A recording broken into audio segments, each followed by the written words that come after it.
Hello Virgo, Sun, Moon, Rising, and Venus signs. Kamusta kayo? Sana po nasa mabuti kayong kalagayan. Welcome back po sa Star Tarot. At kung bago kayo dito, welcome din po kayo. Please subscribe, like, share my videos, and leave me a comment kung naka-resonate kayo. Thank you. So first card ni Virgo is a no. Ayan. So baka meron kayong pagsasabihan ng no. Baka meron kayong pagkikipag-usap na gagawin, you're going to have a conversation with someone at magiging matigas na no ang sagot ninyo. Or po pwedeng kayo yung makakatanggap ng sagot na ito. Baka kayo yung pagsasabihin ng no. Diba? So, reconsider. No? Maaring may kailangan kang i-reconsider. Po pwedeng, kung ikaw kunyari magsasabi ng no, po pwede siguro baka mare-realize mo na, ay teka lang muna, parang kailangan kong pag-isipan mo munang mabuti uli yung sagot kong yon. So, po pwedeng may mga ilang bagay, ilang sitwasyon ang i-reconsider mo rito, before you say that final answer, no? Or, kasi po pwede, baka kapag nakapag-isip-isip ka, kung pumayag yung kausap mo, baka mabago pa siya, di ba? But, maari, no, nasa unang pakikipag-usap mo talagang ang instant mo is a definite no. So, no need to worry. Okay? Wala kang dapat na ipag-alala, Virgo eh. You know? Wala kang dapat na ipag-alala. Parang promise ito sa inyo na all is being taken care of. Kaya you don't have to worry about anything. Wala kang dapat na ipag-alala. Wala kang dapat na ikatakot, alalahanin, ganyan. Kasi everything is being taken care of. Everything is, inaayos para sa'yo ng Divine Universe. Everything inaasikaso niya para sa'yo. Okay? Kaya ialay mo na lang lahat. Kung may mga worries ka, ialay mong lahat yan sa Divine Universe. Kumbaga may kasabihan na let go and let God help you. Diba? Help you lighten your burden. Diba? Allow God to be your guide. No? Makinig ka na lang sa Kanya. Makinig ka na lang sa gabay niya. No? Makinig ka sa iyong intuition kasi dyan pumapasok yung guidance ng Divine Universe at huwag kang mag-alala. Wala kang dapat na ipag-alala. Okay?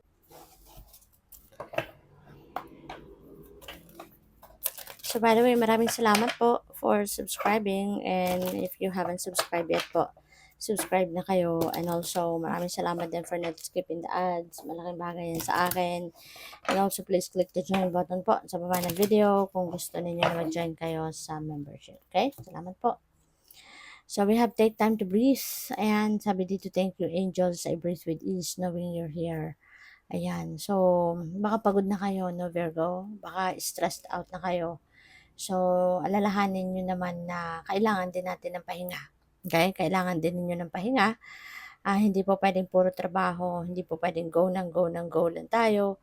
Kung meron na kayong nararamdaman mga physical discomfort, panawagan na yan sa iyo ng inyong katawan na kailangan nyo na magpahinga din. Kailangan nyo na mag-relax. Kailangan nyo naman na mag-rejuvenate kayo, mag-recuperate at mag-recharge. Okay? So, ibigay nyo yan, balaton nyo yan sa sarili ninyo kasi kailangan nyo yan.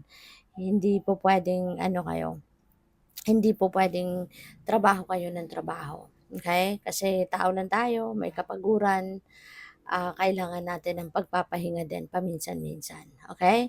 So, ito, paalala ito sa inyo na panahon na para magpahinga, panahon na para mag-relax naman kayo. Okay? So, we have spirit animal. Thank you, Animal Kingdom, for blessing my path with love.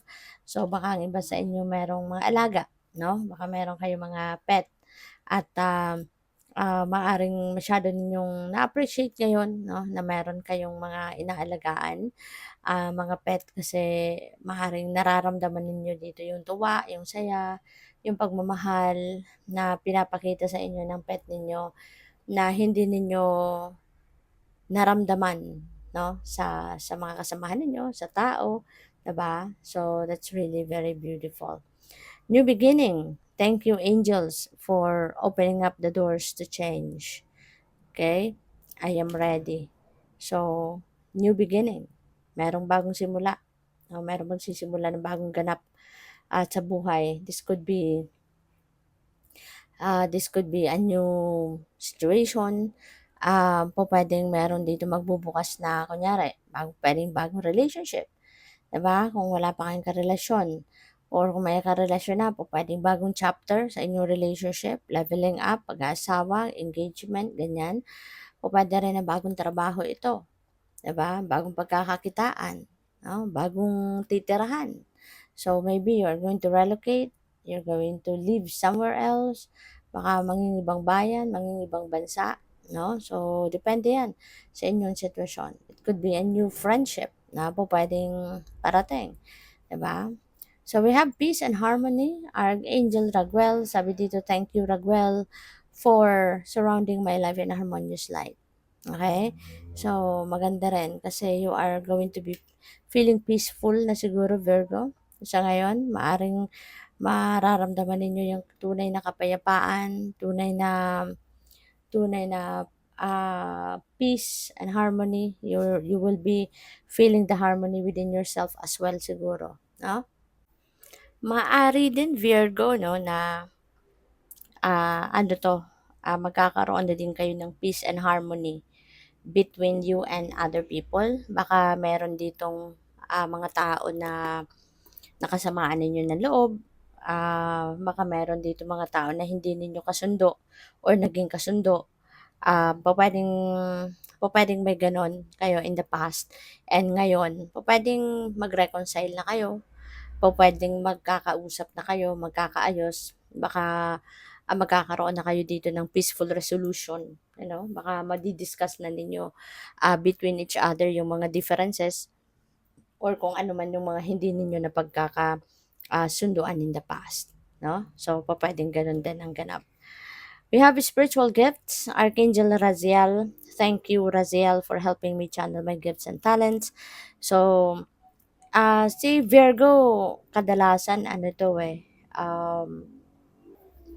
ano kayo, highly intuitive and highly, sensitive person. Kaya pupuwedeng sa ngayon, you are embracing that ano, psychic and, intuitive abilities ninyo. Sa tulong ni Archangel Raziel, pupuwedeng, pupuwedeng mas ano ninyo ngayon, mas nararamdaman or yeah, mas na-appreciate siguro ninyo sa ngayon or natanggap niyo na yung, ano ninyo, yung gift ninyo na 'yan, 'no? Tanggap na tanggap niyo na meron kayong talento, na meron kayong spiritual gifts, 'di ba, na ganyan, sa ngayon with the help of Archangel Raziel. So, pupuwede rin na ano ito, ah, paalala ito sa inyo, na it's about time na for you to use your talents, to use your spiritual gifts para na ma-carry out ninyo kung ano man yung mission ninyo sa buhay, 'di ba? Maaaring ngayon na kayo magsisimula, 'no, with the new beginning energy, pupuwedeng this is the time na magsisimula na kayong gamitin ito to serve other people or to be of service, to people, 'no? So, good luck. Thank you for watching. Love and light. Namaste.